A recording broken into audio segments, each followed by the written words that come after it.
अस्सलाम वालेकुम student, welcome back to the lecture number 7 student. आज का जो हमारा लेक्चर है that is the topic on the ionization energy. आज के इस टॉपिक में हम आयोनाइजेशन एनर्जी के बारे में जान लेते हैं स्टूडेंट। चलते हैं अपने लेक्चर की तरफ। सेकंड स्लाइड में कि आयोनाइजेशन एनर्जी क्या है। The ionization energy is the amount of energy. Energy की वो मिकदार है required to remove the most loosely bound electron from the valence shell of an isolated gaseous atom। कि आयोनाइजेशन एनर्जी वो एनर्जी है जो किसी भी वैलेंस शेल में लूजली बाउंड इलेक्ट्रॉन को रिमूव करने के लिए इस्तेमाल होती है। That is called as the ionization energy, removal of electron. The amount of energy needed to remove the successive electron present in atom increase. मतलब आयोनाइजेशन एनर्जी इंक्रीज होती रहती है। जितनी ज्यादा हमें एनर्जी देंगे उतने ही ज्यादा इलेक्ट्रॉन जो है वो आउटर मोस्ट शेल किसी भी एटम के गैसियस एटम के आउटर मोस्ट शेल से उतने ही इलेक्ट्रॉन रिमूव होंगे। जितने हमने आइसोलेटेड गैसियस एटम से इलेक्ट्रॉन रिमूव करवाने हैं उतनी ही आयोनाइजेशन एनर्जी हमें देना पड़ेगी उनको रिमूव करने के लिए। ठीक है, यहाँ तक क्लियर है student? Is it clear? First ionization energy क्या है जान लेते हैं।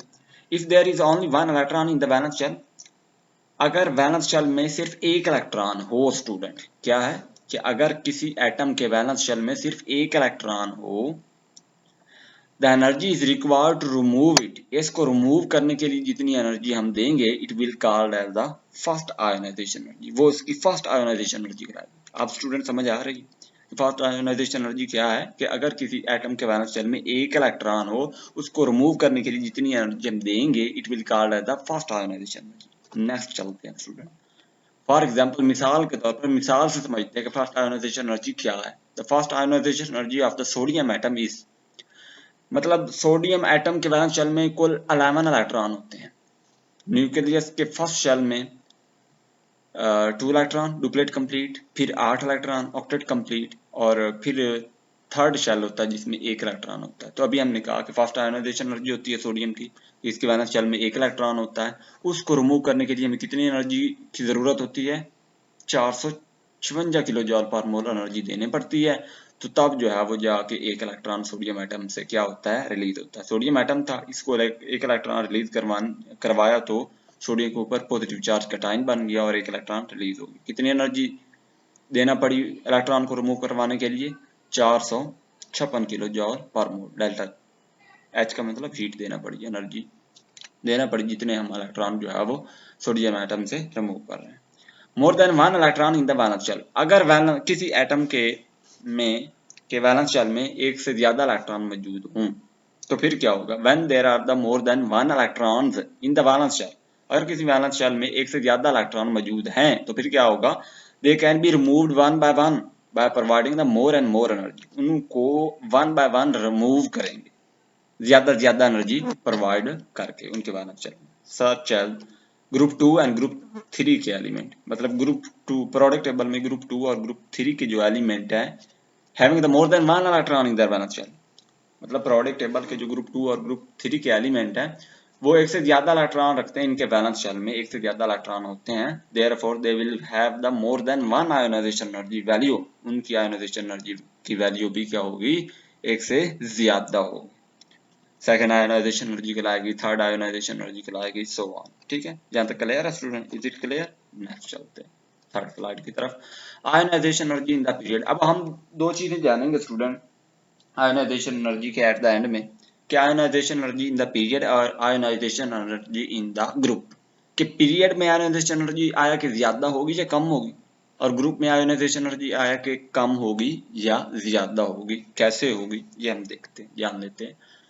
Ionization energy in the period, period में क्या है ये हम देख लेते हैं। If we move from the left to right in the period, मतलब अगर हम प्रोडक्ट टेबल में लेफ्ट टू राइट, मतलब एक पेपर ले लें, पेज ले लें, उसकी लेफ्ट साइड और राइट साइड, इस तरह मैथमेटिकल सवाल करते हैं। इफ वी मूव, अगर हम मूव करते हैं from the left to right in the product table, the value of the ionization energy increases. मतलब लेफ्ट टू राइट पीरियड में ionisation energy, left to right जब हम मूव करेंगे तो आयोनाइजेशन एनर्जी पीरियड में ज्यादा होती है। ठीक है, इट इज बिकॉज, क्यों ज्यादा होती है? The size of the atom reduce, atom का साइज छोटा से छोटा होता जाता है जब हम पीरियड में लेफ्ट टू राइट मूव करते हैं। Valence shell electron are held strongly by electrostatic force of the nucleus. मतलब जब साइज ऑफ एटम कम होता जाएगा, क्यों कम होता जाएगा? क्योंकि न्यूक्लियस के ऊपर पॉजिटिव चार्ज होता है और जो इलेक्ट्रॉन होते हैं उनके ऊपर जो है नेगेटिव चार्ज होता है, तो न्यूक्लियस अपनी तरफ इलेक्ट्रॉन को अट्रैक्ट करता है। इसी वजह से एटम का साइज जो है वो हमारे पास रिड्यूस हो जाता है, समाल होता जाता है जब हम जो है वो left right in the period में मूव करते हैं। ठीक है स्टूडेंट, यहाँ तक क्लियर है?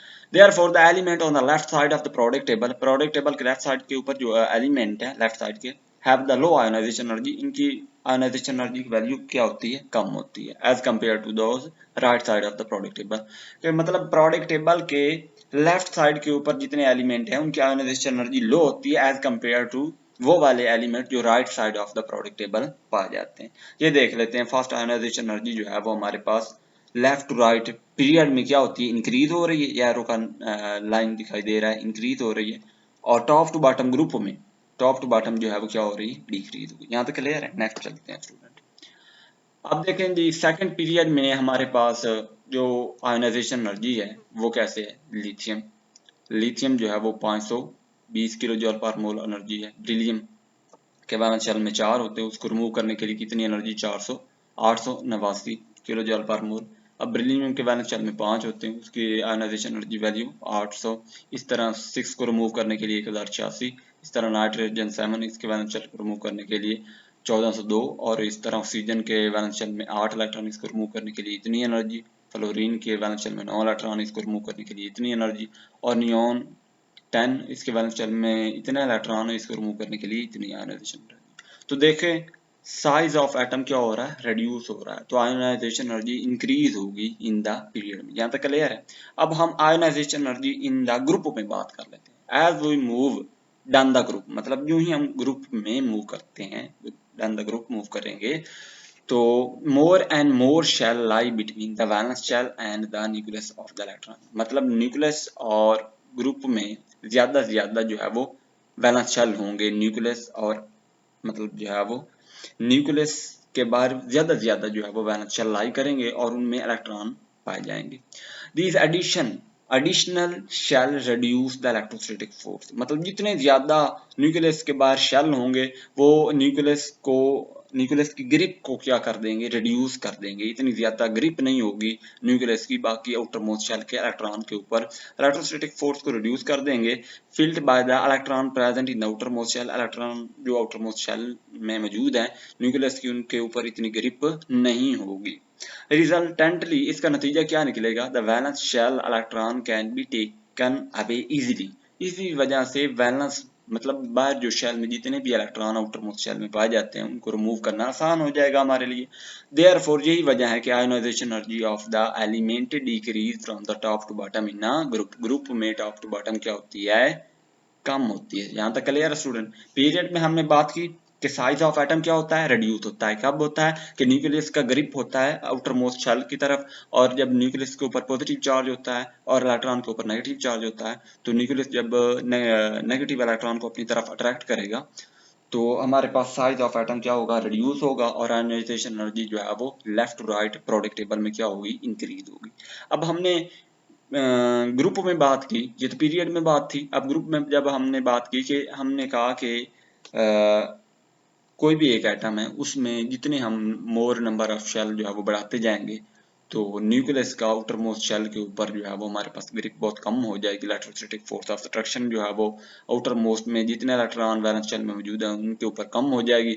तो इसका नतीजा क्या निकलेगा कि वैलेंस शेल में से इलेक्ट्रॉन को रिमूव करना ईजी हो जाएगा। इसी वजह से आयोनाइजेशन एनर्जी जो एलिमेंट की होती है वो डिक्रीज होती है from the top to bottom in a group. यहाँ तक क्लियर है? ये देखें, फर्स्ट आयोनाइजेशन एनर्जी लिथियम की 520 किलो जूल, सोडियम की 456 किलो जूल पर मोल, पोटाशियम की 419 किलो जूल पर मोल, रुबिडियम की 403 किलो जूल पर मोल, सीजियम की 377 किलो जूल पर मोल। तो आयोनाइजेशन एनर्जी क्या हो रही है? डिक्रीज हो रही है डाउन द ग्रुप। जी हम ग्रुप में आ जाते हैं, मतलब लिथियम से सोडियम में आएंगे तो इतनी कम हो गई। अब सोडियम से पोटाशियम में आएंगे तो 456 से 419 हो गई। रुबिडियम से सीजियम में आएंगे 403 से 377 होगी। तो ये देखें डाउन द ग्रुप के नीचे जो है वो हमारे पास क्या होगी? आयोनाइजेशन एनर्जी कम हो रही है। क्लियर है यहाँ तक? अगर आपको मेरे इस लेक्चर की समझ आ